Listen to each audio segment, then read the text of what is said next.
देखिए, UPSC prelims examination देने के बाद एक सबसे बड़ी हमारी जो मनोस्थिति होती है वो ये होती है, हमारे परिणाम को लेके, हमारे रिजल्ट को लेके, कि हमारे कितने प्रश्न सही हुए हैं, कितने प्रश्न गलत हुए हैं, और उसके बाद जो है हमारा जो टोटल स्कोर है वो कितना है।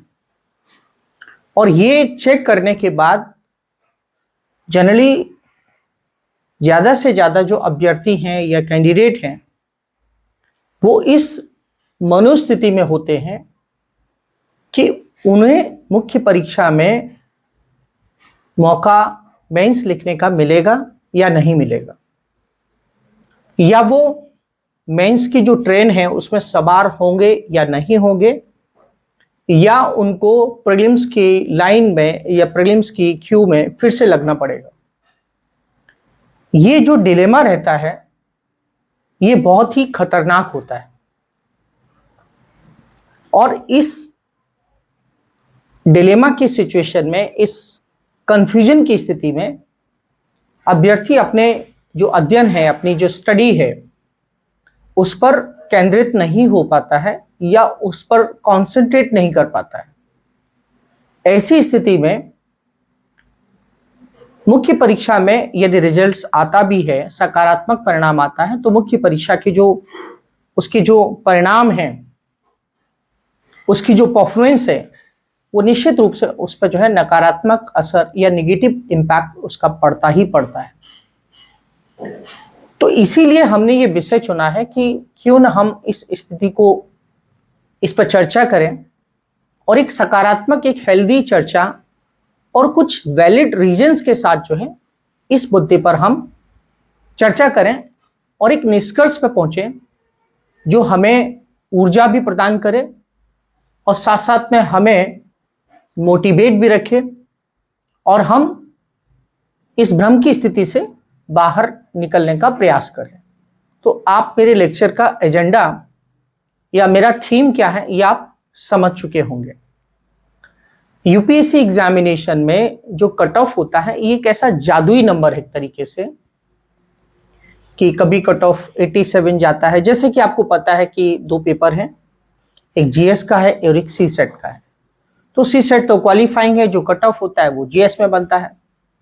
अब जीएस में कितने मार्क्स या कितने नंबर ऑफ क्वेश्चंस किए जाएं कि जिससे हमारा सिलेक्शन मुख्य परीक्षा के लिए हो जाए या हो जाएगा, चर्चा इस मुद्दे पर है। अब जैसे मान लिया फॉर एग्जांपल आपके कॉलेज की कैंटीन में मान लिया 1500 समोसे हैं,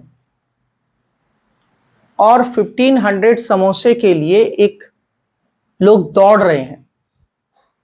अब सीधी सी बात है, जो स्टार्टिंग के 1500 होंगे, जो तेजी से दौड़े होंगे, तो उनको 1500 मिल जाएंगे, बाकी के वापस चले जाएंगे। ये तो सिंपल सा फॉर्मूला है कि मतलब जितने कैंडिडेट्स मेंस के लिए उन्होंने बुलाए जाने हैं, जितने नंबर ऑफ वैकेंसी हैं, देखो अब यहाँ पे एक फैक्टर आ जाता है क्या, कि नंबर ऑफ वैकेंसी कितनी है, उसी हिसाब से प्रीलिम्स के कैंडिडेट्स जो हैं उसी हिसाब से क्वालिफाई होंगे।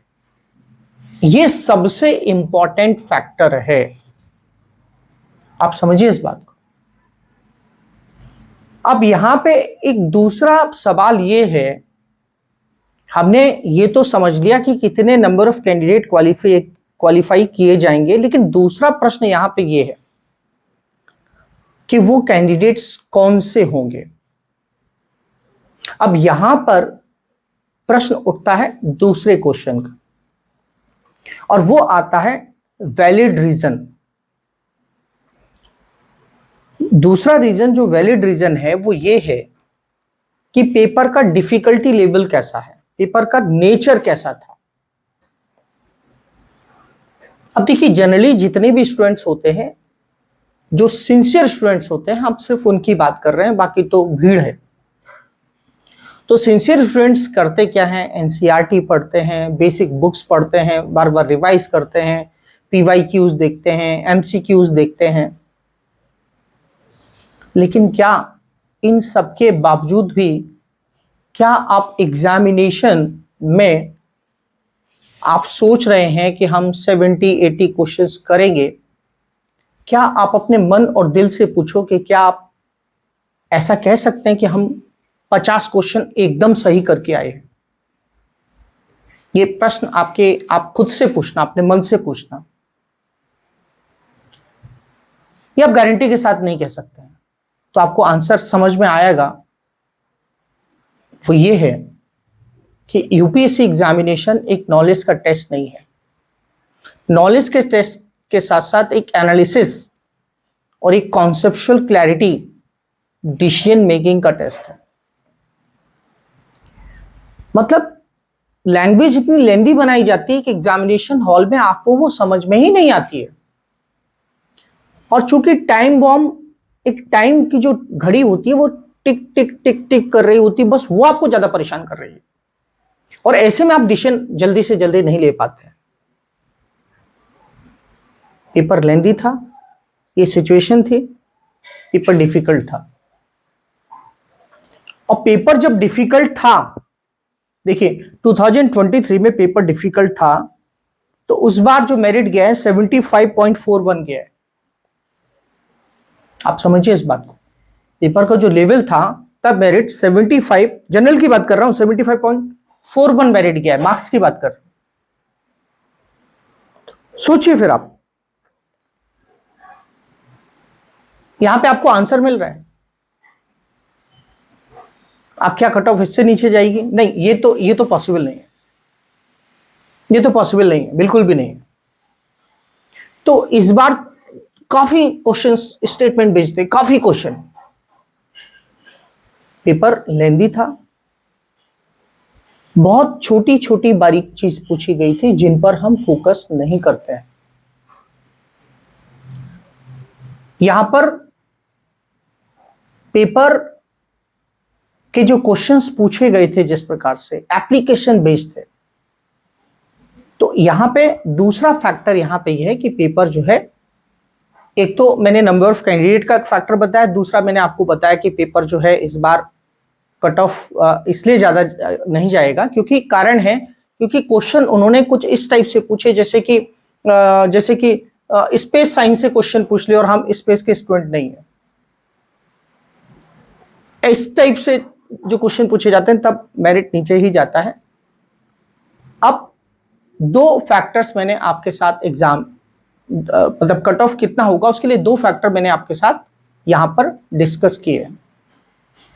वैकेंसीज के मामले में ऐसा होता है कि जैसे मान लिया किसी होटल में आप खाना खाने जा रहे हैं, वहां पे 50 टेबल हैं, 100 लोग खड़े हुए हैं, तो 100 निश्चित रूप से 50 लोगों को वेटिंग में जाना पड़ेगा, वैसा ही है ये।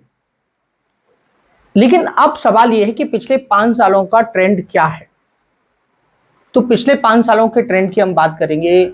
2024 में पेपर मॉडरेट था, कंपटीशन तगड़ा था, तो मेरिट गया 87.98, मार्क्स की बात कर रहा हूं। 2023 में पेपर टफ था, 75.41 मेरिट गया था, कट ऑफ नीचे गई थी।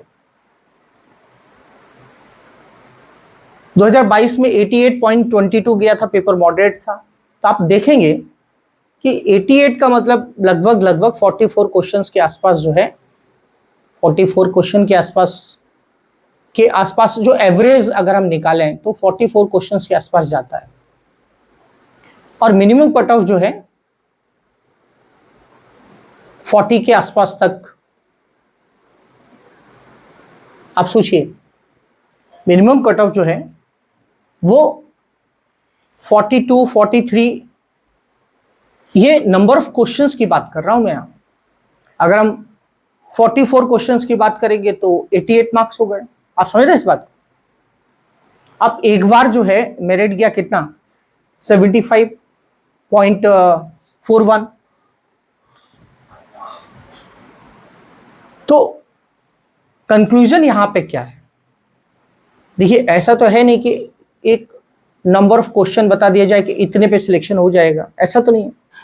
हम एक ब्रैकेट ही डिसाइड कर सकते हैं पिछले 5 साल को देखते हुए।